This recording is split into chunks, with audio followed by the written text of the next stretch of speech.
qui est devenue une pratique habituelle dans tous les hôpitaux, dans les centres de santé, ce qui a plusieurs des conséquences à cela, parce que les gens n'ont pas souvent des garanties de soins. Et aujourd'hui, nous allons parler de ça avec un invité spécial. Nous allons accueillir sur ce plateau M. Alexandre Zaza. Alexandre Zaza, il est coordonnateur provincial de l'Association de défense des patients, ADPNC. Monsieur le coordonnateur, bonjour et bienvenue. Merci, bonjour monsieur le journaliste. Oui. Et vous vous sentez à l'aise? On est à l'aise. On est à l'aise. Le cadre est bon.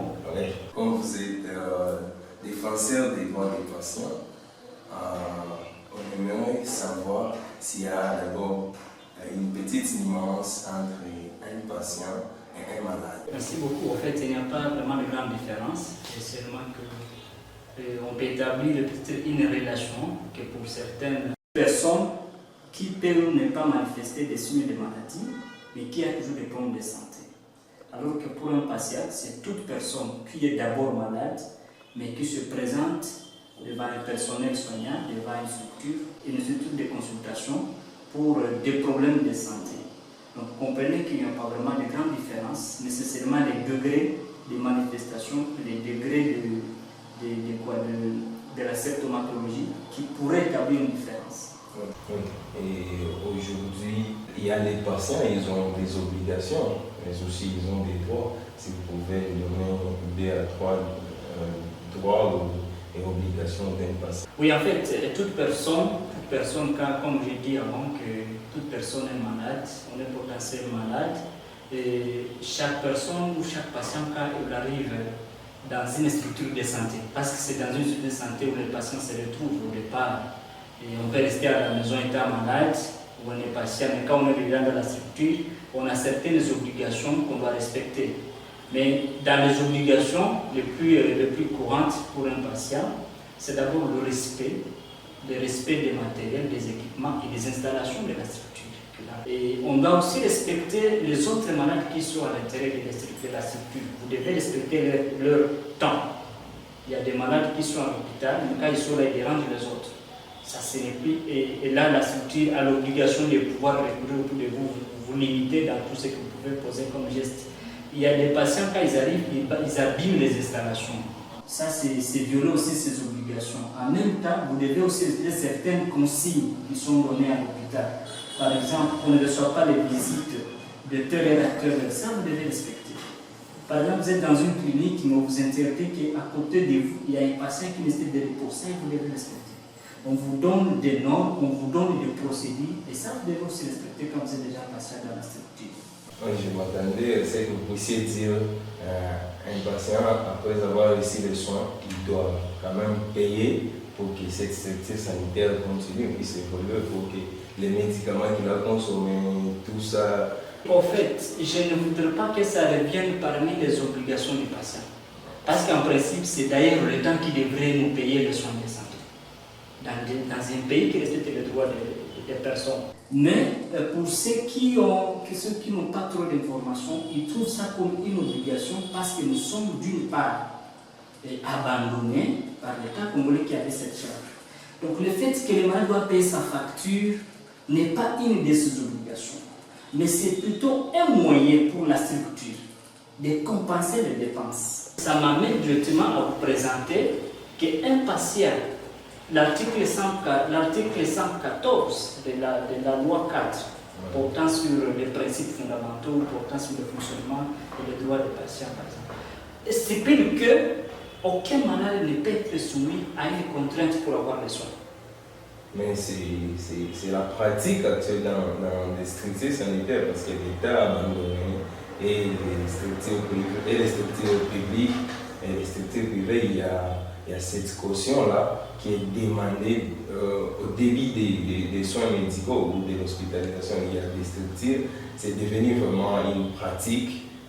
On oblige aux patients de payer d'abord quelque chose comme garantie, parce qu'il y a des patients défaillants après avoir reçu des soins, il ne va plus payer sa facture.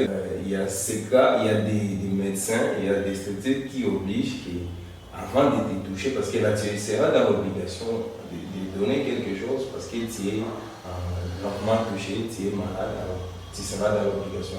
Alors j'aimerais savoir la lecture que vous faites par rapport à cette situation, cette pratique dans notre province, dans notre pays en général. En fait, c'est de là, merci beaucoup pour l'intervention journalistique. En fait, c'est de là qu'est venue la motivation de notre organisation. Parce que nous avons constaté que les gens ont pris les soins de santé comme étant un business. Et non plus, et plus un droit. C'est devenu un business. Non, c'est en fait ça. Alors, lorsque vous avez reçu un patient, vous devez d'abord respecter son intégrité, sa dignité comme toute personne humaine qui a ses droits et ses devoirs. Veut dire, vous recevez un patient, le premier c'est d'abord les soins. Mais lorsqu'on exige déjà la caution, ça devient une violation. Et ça, je vous dis que ça fait partie des éléments qui font que la structure tombe dans une flagrance. Mais plutôt, ce qui est recommandé, lorsque vous avez reçu un patient, il a reçu les soins, il s'est rétabli, effectivement, aux structures de santé, il faut une garantie des soins. Par exemple, ceux qui ont la mutuelle de santé, c'est déjà une garantie. Ceux qui ont l'assurance maladie, c'est déjà une garantie. Ici, chez nous, ce n'est pas souvent le cas. Ici, chez nous, ce ne sont pas des cas les plus répandus. Mais on trouve qu'il y a même des patients, des personnes qui sont assurées par la mutuelle de santé. D'autres sont assurées par soit la société, soit par un autre moyen. Mais pour des gens qui n'ont pas les deux moyens de se faire soigner, par exemple, il faut des garanties. Mais cette garantie ne devient pas une obligation. Plutôt, la structure, après avoir offert le soin, les paquets complémentaires, les paquets minimum de ces activités, il fallait maintenant revenir auprès du patient et lui dire, monsieur, madame, nous avons fait ce que nous devions faire à notre niveau, vous êtes rétablis, nous voudrions savoir comment les soins seront payés. Parce que nous sommes dans le système d'autoprise en charge des structures. L'État ne vient plus en subvention aux structures publiques et aux privées. L'État n'en donne pas. Là, la personne, capable ou non capable, donne ses moyens. Pour signer une décharge avec de bonnes références, la structure a le droit de venir recouvrer ses soins. Mais on ne peut pas les tenir malades comme un prisonnier à la structure. Il y a des patients aujourd'hui, des femmes enceintes qui viennent accoucher, mais elles font 6 mois à la maternité. Oui, la femme marche déjà à 4 pattes. Elle n'a pas payé. Donc ce n'est pas normal ça. En fait, les structures doivent développer des mécanismes de dire, on vous a soigné, vous avez déjà eu l'état de santé amélioré, là on fait des garanties, soit une décharge. Il y a des chefs locaux qui sont dans la cité. On ne sait pas que c'est sur base de ces décharges, de plusieurs décharges. L'hôpital ou le centre de santé ne va pas vivre sur les décharges. Nécessairement, il doit se procurer des médicaments pour soigner d'autres malades. Vous ne trouvez pas qu'un patient défaillant pénalise d'autres patients qui devraient avoir des soins? Je suis totalement d'accord avec vous. Mais qu'est-ce qui vaut mieux que la vie de la personne ou que l'intérêt que l'hôpital? C'est d'abord la vie de la personne. Parce que lorsqu'on va maintenant comparer que si on sort 2, 3, 4 malades qui n'ont pas payé, mais sont sortis sous des charges, ces autres, qu'est-ce qu'on va gagner? C'est ça. Qu'est-ce qu'on va gagner? Mais il y a d'autres malades qui ont payé. Est-ce que vous savez qu'aujourd'hui, réellement, beaucoup de structures n'ont pas respecté pas la ligne de conduite quand qu'est-ce qui concerne les soins? Les couvertures de soins, il y a ces structures-là, c'est devenu un business. Et comme c'est devenu un business, on ne sait plus réellement placer les patients dans ce droit. On ne sait plus placer les patients à la première ligne.